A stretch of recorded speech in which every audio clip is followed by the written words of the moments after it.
We begin the regional news with an update. The prison official, whose name has featured prominently in the deadly March 3rd Camp Street unrest, has been cleared and is back on the job. Travis Chase reports.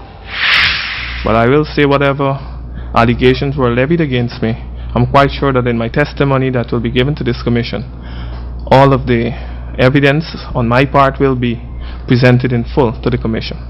Deputy Director of the Guyana Prison Service, Gladwin Samuel, speaking with Nightly News hours before he took the stands at the sitting of the Commission of Inquiry into the Camp Street prison unrest. Today, the findings of that Commission of Inquiry has cleared Mr. Samuels. He returned to work Monday morning as the Acting Director of Prisons since the Director is on overseas assignment. Nightly News was told that Samuels was made aware of the decision to reinstate him via a correspondence from the Ministry of Public Security. Several prisoners who took the stands during the Commission of Inquiry had testified that Samuels had ordered that the cell door be locked with the prisoners in the Inferno. But video evidence obtained by Nightly News tells of a different story. Samuels could be heard giving the prisoners repeated warnings to exit the cell, but 17 of them remained in their hiding places. Don't fight them, go outside, go outside, go outside. Go outside! Go, we got this cover. Step outside. East. Oh, left. Come Sim, run Sim. You get whatever you get later. The commission heard that Samuels too had prevented the officers from opening the cell door. But in this piece of video evidence, a prison official could be seen manning a power saw as they tried desperately to open the burning cell door.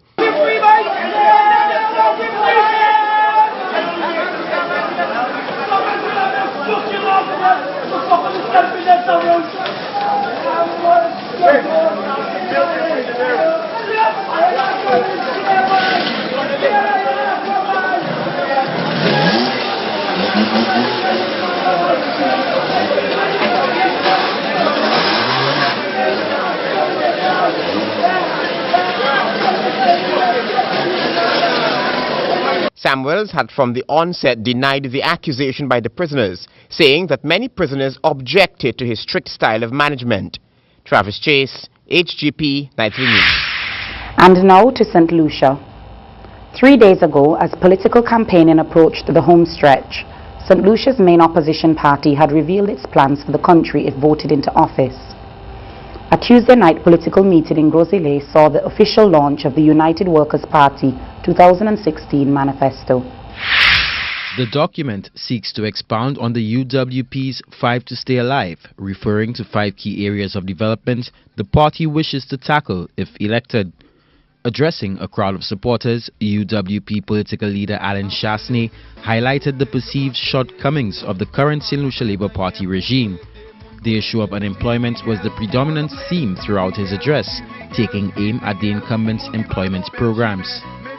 And when I hear and when I see that the Labour Party's solution to that problem is to offer that single mother a job in step. That's the program. That is the handout, is to say to you 3 times a year, I'm going to give you a job to cut grass on the side of the road. And to make it worse, that you wouldn't even put portaloos outside for them. That she has to go to the bathroom in the same grass. How much more pride, how much more dignity must you take away from a woman than that? Meanwhile, former sports minister and the UWP's Gros Islet hopeful spoke on the party's plans to place intense focus on sustainable development. During its last term in government, between 2006 and 2011, the UWP commissioned the preparation of a national vision plan which adopted a regional approach and sought, among other things, to create a framework so that future investment is spread throughout the island. In the process, providing benefits to local communities not only through creation of jobs, but through the circulation of wealth at the local level. The integrated, equitable and sustainable spread of development throughout the island is central to this national vision. A new UWP government will review all existing national and sector policies, strategies and plans to rationalize and finally to develop an integrated national development plan. The United Workers' Party, UWP, has been declared the winner of the 2016 general election after claiming 11 of the 17 constituency seats. The Flambeau will now form St. Lucia's new government after the St. Lucia Labour Party, SLP, only managed to win 6 constituency seats. This year's election saw a small voter turnout, the same as the 2011 general election.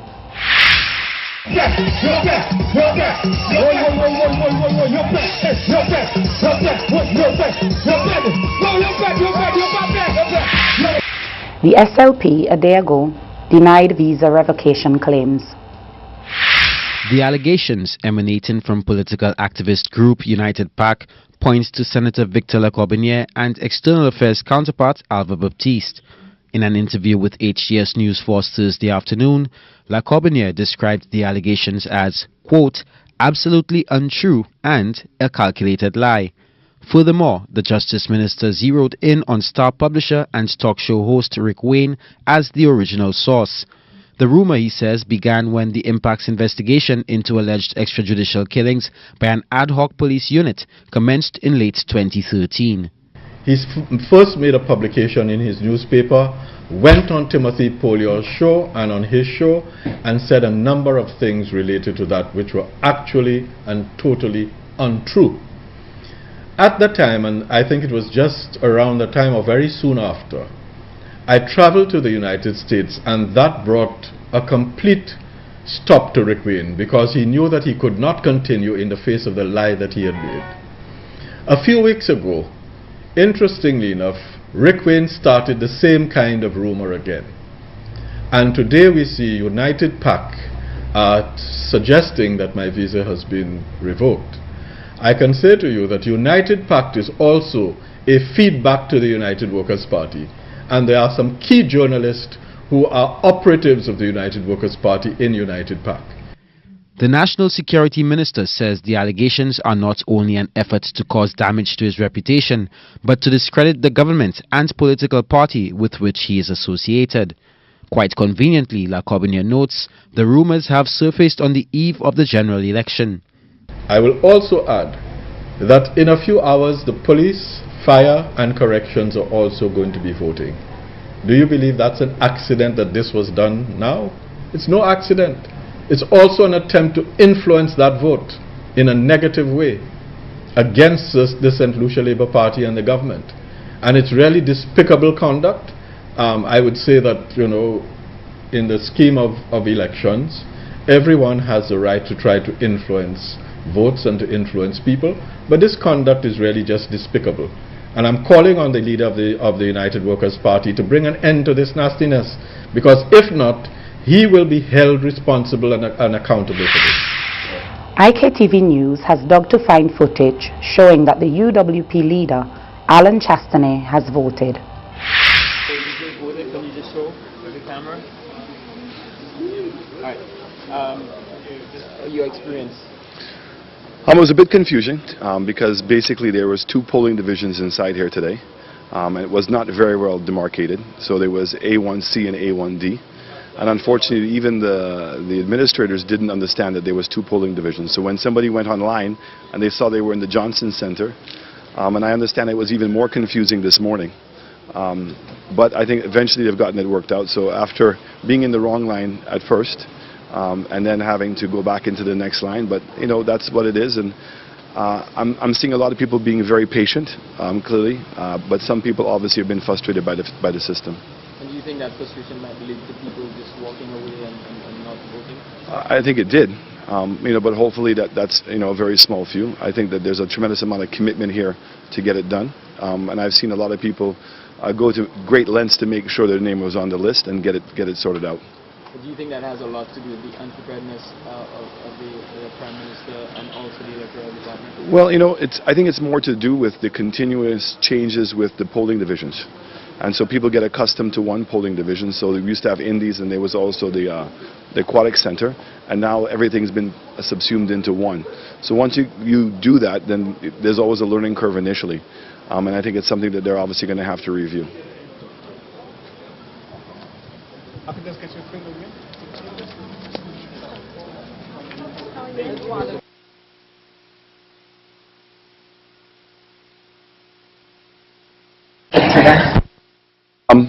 Obviously, we have to address a multitude of issues. The biggest one, obviously, is the economy.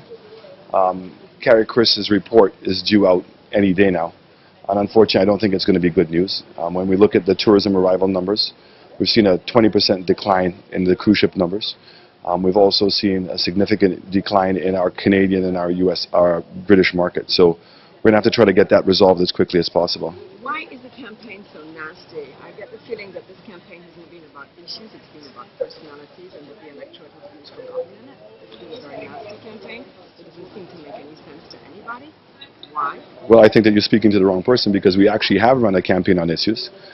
We've only articulated these issues. We've stayed away from all the name calling. And we've dealt with the fact of 5 to stay alive, which is about the people. So the fact is that this government has ignored the pensioners. Rio de Janeiro's mayor has inaugurated a new light rail system. It's the latest urban project for the city as it gears up to host the Olympics in August, the first ever to be held in South America. Al Jazeera's Adam Rainey reports from Rio. A streetcar's maiden voyage, Rio de Janeiro style. Samba bands provided the soundtrack as the mayor inaugurated his pet project. Sunday's party, a bit of light amidst dark days. Brazil's economy is in the tank. There's a national political crisis, and a mosquito-borne virus, Zika, threatens Rio's Olympics just 2 months away. On top of that, some critics say the light rail just covers the same routes as current bus lines at a heavy price, $320 million. It does not compete with the buses line or the subway. I mean, this is like it works in downtown Rio and integrates all the means of transportation here. Only 8 stations will open to begin with. From July 1st, Rio will roll out the service across the entire 28-kilometer system over a period of several months. People's enthusiasm was on display. Street artist and Fluminense football supporter Maria de Lourdes Pereira brought her pet Freddie along. She said the train was beautiful and filled a need.